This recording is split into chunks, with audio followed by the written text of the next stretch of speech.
কিছুক্ষণ পর Asian cricket কাউন্সিলের বার্ষিক সাধারণ সভা। ভারতকে রাজি করিয়ে ক্রিকেট কূটনীতিতে জয় বুলবুলের। এশিয়া কাপ নিয়ে চূড়ান্ত সিদ্ধান্তের আশা। সন্ধ্যায় ইতিহাস গড়ার হাতছানি বাংলাদেশের। হোয়াইট ওয়াশের লক্ষ্য নিয়ে শেষ টি-20তে পাকিস্তানের মুখোমুখি হবে বাংলাদেশ। রেকর্ডের সামনে অধিনায়ক লিটন। 2026 বিশ্বকাপের আগে অস্ট্রেলিয়া ও বাংলাদেশকে নিয়ে ত্রিদেশীয় সিরিজ খেলার পরিকল্পনা পাকিস্তানের। বৈশ্বিক আসরে ব্যর্থতা ঘোচাতে সেরা প্রস্তুতির লক্ষ্য পিসিবি। হোয়াইট ওয়াশের লক্ষ্য নিয়ে শেষ টি-20তে পাকিস্তানের বিপক্ষে মাঠে নামবে বাংলাদেশ। সিরিজ নিশ্চিত হওয়ায় শেষ ম্যাচের একাদশে বেশ কয়েকটি পরিবর্তন আনতে পারে বাংলাদেশ। অন্যদিকে টানা 2 ম্যাচ হেরে চাপে আছে পাকিস্তান। তারাও মরিয়া শেষটা জয় দিয়ে করতে। মিরপুর শেরেবাংলা ক্রিকেট স্টেডিয়ামে ম্যাচ শুরু হবে সন্ধ্যা 6টায়। উইকেট নিয়ে নানা আলোচনা থাকলেও জয়ের ধারাবাহিকতায় বাংলাদেশ। শ্রীলঙ্কার পর লিটন দাসের নেতৃত্বে ঘরের মাটিতে পাকিস্তানের বিপক্ষে সিরিজ জয়। টাইগারদের সামনে হোয়াইট ওয়াশের হাতছানি। গেল মে-জুনে ঘরের মাটিতে বাংলাদেশকে ধবলধোলাই করেছিল মেন ইন গ্রিন। সেই প্রতিশোধ নেওয়ার সুযোগ লিটন দাসের সামনে। দ্বিতীয় ম্যাচে জয় পেলেও ম্যাচটা একটা সময় হাতছাড়া হয়ে যাচ্ছিল টাইগারদের। ক্যাচ আর গ্রাউন্ড ফিল্ডিংয়েও বাংলাদেশ ছিল স্লো, যদিও শেষ পর্যন্ত মাসুল গুনতে হয়নি। শেষ ম্যাচে তাই চ্যালেঞ্জ থাকবে সেই ভুলগুলো শুধরে নেয়ার।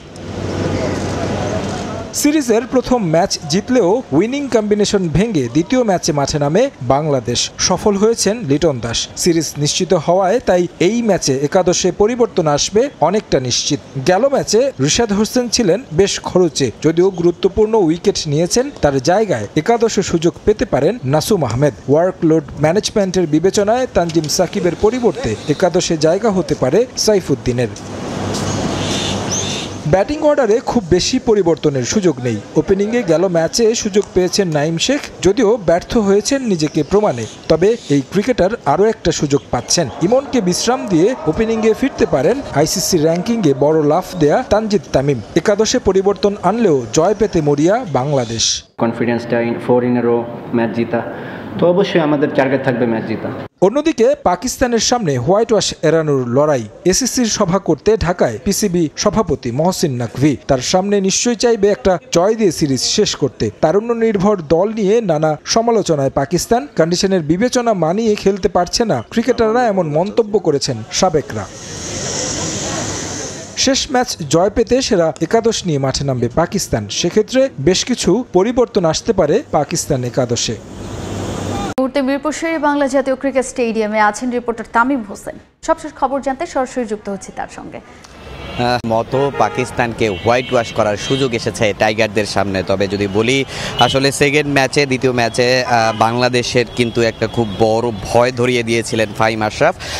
ম্যাচটা বাংলাদেশের হাতছাড়া হয়ে যাচ্ছিল, কিন্তু সেখান থেকে বাংলাদেশ কিন্তু সিরিজটা 1 ম্যাচ হাতে রেখেই জয় তুলে নিয়েছে। তবে পাকিস্তান এই ম্যাচে কিন্তু ছাড় দেবে না। তারা চেষ্টা করবে যে অন্তত একটা ম্যাচ যেন তারা জিততে পারে। তো তার জন্য যত ধরনের প্রস্তুতি তাদের নেওয়া উচিত তত ধরনের প্রস্তুতি তারা নিয়েছে। গতকালকে আমরা দেখেছি তারা বিসিবির টিম ডিনারে গিয়েছেন এবং সেই ডিনারে কিন্তু আসলে বাংলাদেশের প্লেয়ারদের সঙ্গে বেশ উৎফুল্লভাবেই দেখা গিয়েছে সালমান আলী আগা এবং প্রতিটা প্লেয়ারকেই। তবে তারা কিন্তু আজকের এই ম্যাচে ওই জায়গায় বন্ধুত্বপূর্ণ সম্পর্কটা থাকলেও আজকে কিন্তু তারা একদম যতভাবে জবাব দেওয়া যায় সেই চেষ্টাটা করবেন। আসলে বাংলাদেশকে কোনো মতেই তারা হোয়াইট ওয়াশ করতে দেবে না হয়তো, কিন্তু বাংলাদেশও ছাড়বে না, যেহেতু প্রথমবারের মতো তাদের হোয়াইট ওয়াশ করার সুযোগ এসেছে। এছাড়া আমরা যদি বলি যে বাংলাদেশের যে ম্যাচটা, শেষ ম্যাচটা, এই ম্যাচটার জন্য কিন্তু দর্শকদের আগ্রহ অনেক বেশি। আগের 2 ম্যাচেও দেখেছি যে আসলে রেকর্ড পরিমাণ দর্শক বিসিবিতে এসেছে।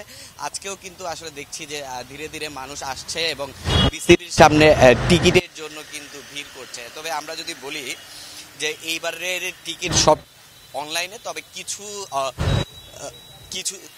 কিছু লোক আছে যারা হচ্ছে যে আপনার এই টিকিটটা অনলাইন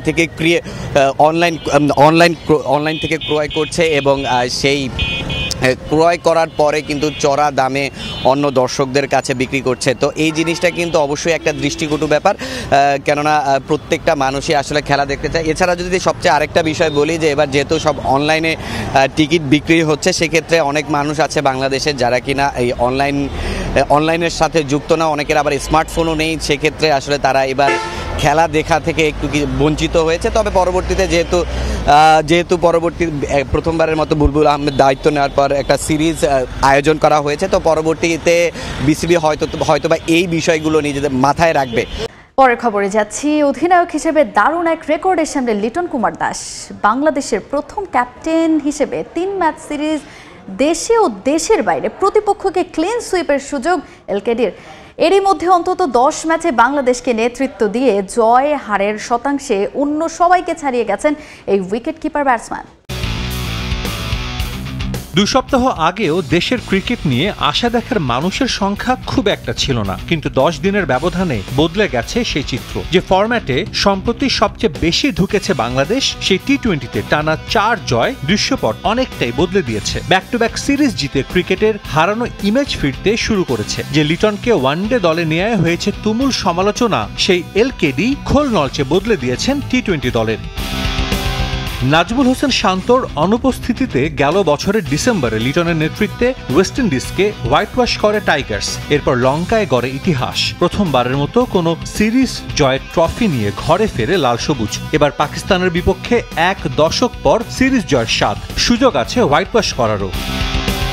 মিরপুরে শেষ টি-20তে বাংলাদেশের লক্ষ্য একটাই, প্রতিপক্ষকে হোয়াইট ওয়াশ করা। আর নিজেদের লক্ষ্যে সফল হলে দেশের ক্রিকেট ইতিহাসের পাতায় অধিনায়ক লিটন লিখবেন নতুন এক অধ্যায়। টি-20তে দেশের বাইরে বাংলাদেশের খুব একটা সুখস্মৃতি নেই। 2012-তে 3 ম্যাচ সিরিজে মুশফিকের নেতৃত্বে তৎকালীন সহযোগী দেশ আয়ারল্যান্ডকে হোয়াইট ওয়াশ করেছিল টাইগাররা। আর 2023-এ সাকিবের দল ইংল্যান্ডকে ঘরের মাঠে হারায় 3-0-তে। এদিক থেকে লিটন আগেই দেশের বাইরে 3-0-তে প্রতিপক্ষকে হোয়াইট ওয়াশ করেছেন। মিরপুরে শেষ ম্যাচে জয় পেলে প্রথম ক্যাপ্টেন হিসেবে 3 ম্যাচ সিরিজে দেশ ও দেশের বাইরের প্রতিপক্ষকে ক্লিন সুইপ করবেন এলকেডি। বাংলাদেশ দলকে টি-20তে এখন পর্যন্ত নেতৃত্ব দিয়েছেন 11 জন। এর মাঝে অন্তত 10 ম্যাচে দলকে লিড করেছেন এমন অধিনায়কের সংখ্যা 7 জন। এই 7 জনের মাঝে লিটন দাস এখন পর্যন্ত সবচেয়ে সফল। তার অধীনে 15 ম্যাচে 8টিতে জিতেছে টাইগাররা। মোট 53% ম্যাচে দলকে জয় এনে দিয়েছেন লিটন দাস। এ তো গেল ব্যক্তিগত রেকর্ডের হিসেব। পাকিস্তানকে হোয়াইট ওয়াশ করলে দলগতভাবেও লাভবান হবে বাংলাদেশ। শেষ ম্যাচ জিতলেই র্যাঙ্কিংয়ে 1 ধাপ এগিয়ে যাওয়ার সুযোগ আছে লিটনের দলের। বর্তমানে র্যাঙ্কিংয়ের 10-এ থাকা বাংলাদেশ চলে যাবে 9ম স্থানে।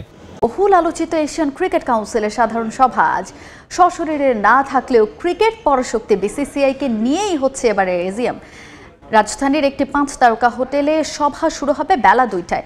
এর আগে একই ভেন্যুতে বিসিবি সহ বিভিন্ন দেশের ক্রিকেট বোর্ডের প্রধান নির্বাহীদের একটা সভা অনুষ্ঠিত হয়। এবারে এজিএম এর সবচেয়ে গুরুত্বপূর্ণ বিষয় চলতি বছরের এশিয়া কাপ। বিসিসিআই সভায় যোগ দিতে সম্মতি দেয় এই মহাদেশীয় টুর্নামেন্ট মাঠে গড়ানোর সম্ভাবনা জোরালো হয়েছে অনেক। টেস্ট খেলুড়ে ও সহযোগী দেশ মিলিয়ে মোট 13 সদস্য ঢাকার সভায় উপস্থিত হবে।